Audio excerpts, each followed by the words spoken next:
اب جو افطاریاں ہمارے یہاں ہوتی ہے تو ہم اس کو سوچ سکتے ہیں؟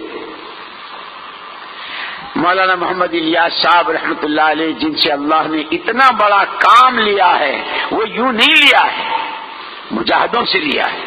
ایک مرتبہ ان کے خاندان کے بہت بڑے عالم نظام الدین آئے کہ حضرت کے پاس رہیں گے، رمضان کا مہینہ تھا، افطاری کے لیے دسترخوان بچھا تو وہاں کہاں روٹی اور کہاں سالن اور کہاں کوئی چیز، وہاں ایک درخت تھا گلر کا، گلر تو جانتے ہی ہیں سب، کیوں بھائی آپ لوگ جانتے ہو گلر؟ ہاں، عورتیں بھی جانتی ہوں۔ تو حضرت نے وہ دسترخوان پر گلر بکھیر دیے، جیسے ہم کھجوریں ڈالتے ہیں یا اور چیزیں ڈالتے ہیں دسترخوان پر، تو حضرت نے گلر، وہ افطاری تھی۔ وہ بزرگ جو آئے تھے وہ سوچتے رہے کہ چلو افطاری ہو گئے لیکن مغرب کے بعد کھانا تو ہوگا۔ حضرت نے تو نفلوں کی نیت باندھ لی اور اتنی لمبی پڑی کہ عشاء کی اذان ہو گئی، اذان ہوئی تو نماز ہوئی، پھر تراویح ہوئی، تراویح کے بعد پھر حیات الصحابہ پڑھی یعنی کتاب، اور پھر وہ سوچتے رہے کہ شاید اب کھانا ہوگا، تو اللہ اللہ خیر صلی اللہ، وہ جو گلر تھے وہ افطاری بھی تھی اور افطاری کے بعد کا کھانا بھی تھا۔ انہیں خیال ہوا کہ شاید شہری میں کچھ آوے، تو حضرت نے اپنے خادم سے فرمایا کہ بھئی مہمان ہیں تو گلر میں تھوڑا سا اس کا ذائقہ بدلنے کے لیے نمک ڈال دینا۔ تو نمک ڈال دیا، شہری میں وہ نمک ڈالے ہوئے گلر تھے۔ دوسرے دن افطاری میں وہی تھا۔ یہ بزرگ آئے تھے کہ کچھ دنوں حضرت کی صحبت میں رہیں گے، فیض اٹھائیں گے، جیسے لوگ بزرگوں کی صحبت میں جاتے ہیں۔ جب دوسرے دن بھی افطاری میں وہی گلر، تو انہوں نے اجازت چاہی کہ حضرت میں اجازت چاہتا ہوں، اس لیے کہ وہ سوچ ہی نہیں سکتے تھے کہ افطاری میں بھی گلر ہو اور شہری میں بھی گلر ہو اور آگے پیچھے کچھ بھی نہ ہو۔ تو آئے تھے ہفتے 10 دن کے ارادے سے، لیکن دوسرے دن اجازت لے کر چلے گئے۔ وہ گولر کھا کر اور اس سے بھی آگے مولانا محمد یوسف صاحب رحمۃ اللہ علیہ، مولانا انعام الحسن صاحب رحمۃ اللہ علیہ، یہ دونوں بہت چھوٹے چھوٹے بچے تھے۔ مولانا الیاس صاحب رحمۃ اللہ علیہ ان کو کاندلے سے اپنے ساتھ لے آئے تھے۔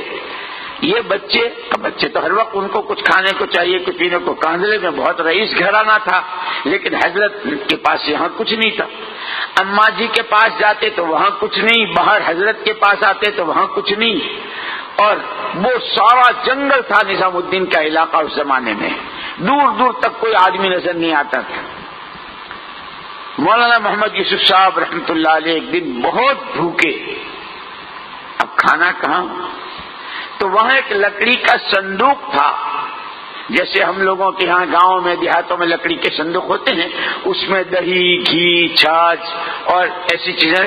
تو وہاں حضرت کے ہاں ایک لکڑی کا صندوق تھا، اس میں آٹا رکھتے تھے مہمانوں کے لیے، اور اینٹوں کا ایک چولہا تھا، اس کے اوپر ایک توا تھا، اس پر روٹی بنتی تھی۔ لیکن اس دن نہ صندوق میں آٹا تھا نہ روٹی بننے کا کوئی قصہ تھا۔ مولانا یوسف صاحب رحمۃ اللہ علیہ نے 2 لکڑیوں کے بیچ میں جو پھٹن ہوتی ہے اس میں سے آٹا کرید کر نکالا، ایک روٹی بن سکے اتنا آٹا بنا۔ اب ان کو کوئی روٹی کبھی پکائی نہیں، دیکھی نہیں، جیسا بھی ہوئی آگ جلائی تو بہت دھواں اٹھا۔ مولانا الیاس صاحب رحمۃ اللہ نے دیکھا کہ سامنے دھواں اٹھ رہا ہے، یہ کہاں سے؟ دوڑے ہوئے آئے، یوسف آٹا کہاں سے لایا؟ بہت ناراض جلال میں، ابا جی میں نے چوری نہیں کی ہے، میں کہیں سے بھیک مانگ کے نہیں لایا ہوں، میری بھوک حد سے بڑھ گئی ہے، میں نے یہ لکڑیوں میں سے کرید کر نکالا ہے۔ بس حضرت کی وہ ایک کیفیت تھی، اللہ والوں کی کیفیت ہوتی ہے، یوسف آج کے بعد تیری 4 دیواریں میں کبھی فاقہ نہیں آئے گا۔ میری محترم دینی بہنوں، اور میں تمہیں کیا کیا سناؤں۔ سن 47 میں جب دلی اجڑی ہے اور بڑے بڑے کوٹھیوں والے اور بنگلوں والے قتل عام ہو رہی تھی، اور اپنے زیوروں کے بکس اور نوٹوں کے بنڈل لے کر بھاگے تھے اور ہمایوں کے مقبرے میں آ کے ٹھہرے تھے. ان کے گھروں کے چولہے نہیں جل رہے تھے، لیکن مولانا یوسف صاحب رحمت اللہ علیہ کے ہاں مہمانوں کا دسترخوان بچھ رہا تھا. جب کوئی اللہ کا ہو جاتا ہے، اس میں کوئی قید نہیں ہے کہ مرد ہی ہو، مرد ہو یا عورت ہو، جو اللہ کا ہو جاتا ہے پھر اللہ اس کے ہو جاتے ہیں. پھر اللہ اپنی شان نعمتوں سے بھرپور فرماتے ہیں، اور جو اللہ کی بغاوت پر، نافرمانیوں پر، اپنی منمانیوں پر، اپنی جی کی چاہتوں پر، مجھے یہ سیوا، مجھے یہ کپڑا، یہاں گھومنا اور وہ کھانا، یہ پھرنا، کیا حلال اور کیا حرام، کیا جائز اور کیا ناجائز، اللہ ناراض ہوں گے، قبر بگڑے گی، آخرت، کوئی خیال نہیں. جب کوئی ان مستیوں میں ہوتا ہے تو پھر اللہ اللہ ہے، اللہ اللہ ہے. وہ اپنی پکڑ کا ہاتھ ڈالتے ہیں، شہزادوں کو خون کے آنسو رلاتے ہیں. وہ دلی کی جامع مسجد ابھی تک موجود ہے.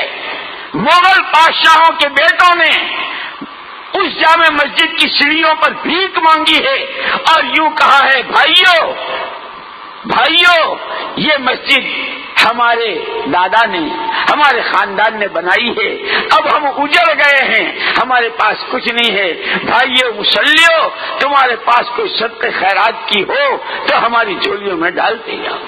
میری محترم دینی بہنوں اور میرے بھائیوں، جیسے یہ بچے جھولا جھولتے ہیں، جیسے کہیں میلہ وغیرہ ہوتا وہ گول جھولا ہوتا ہے اور وہ ایک چکر دیتا ہے تو نیچے والے اوپر، اوپر والے نیچے آ جاتے ہیں.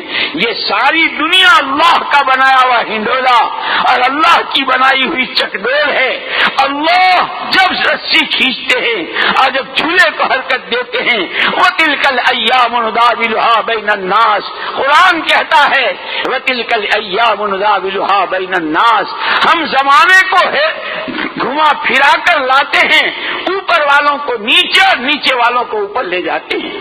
صحابہ کے پاس کچھ نہیں تھا، مردار کھاتے تھے، بچھو چباتے تھے، سانپ کھاتے تھے. محمد رسول اللہ صلی اللہ علیہ وسلم تشریف لائے، آپ کا دامن تھاما، جو آپ نے کہا وہ کیا، کلمہ پڑھا، نمازیں پڑھی، حضور پاک رسم والا علم حاصل کیا، اللہ کا دھیان بنایا، اپنے اخلاق سنوارے، اللہ کو راضی کیا اور اس زندگی کی دعوت کو لے کر دنیا میں پھیلے. اللہ نے اتنی عزت دی، اتنی عزت دی کہ ایک دن وہ آیا کہ وہ کسرا جو آدھی دنیا کا مالک تھا اور جس کے سر کا تاج کئی ٹن سونے کا، کئی تولے کا نہیں اور کئی شیر کا نہیں اور کئی من کا نہیں، کئی ٹن کا اس کا تاج تھا. وہ تاج ایک صحابی کی ٹھوکر میں آیا. دوسرے صحابی نے پوچھا، جانتے ہو یہ کیا ہے؟ جی میں اس اللہ کو جانتا ہوں جس نے اس کے کھوپڑی سے اتار کر میری ٹھوکر میں ڈالا ہے.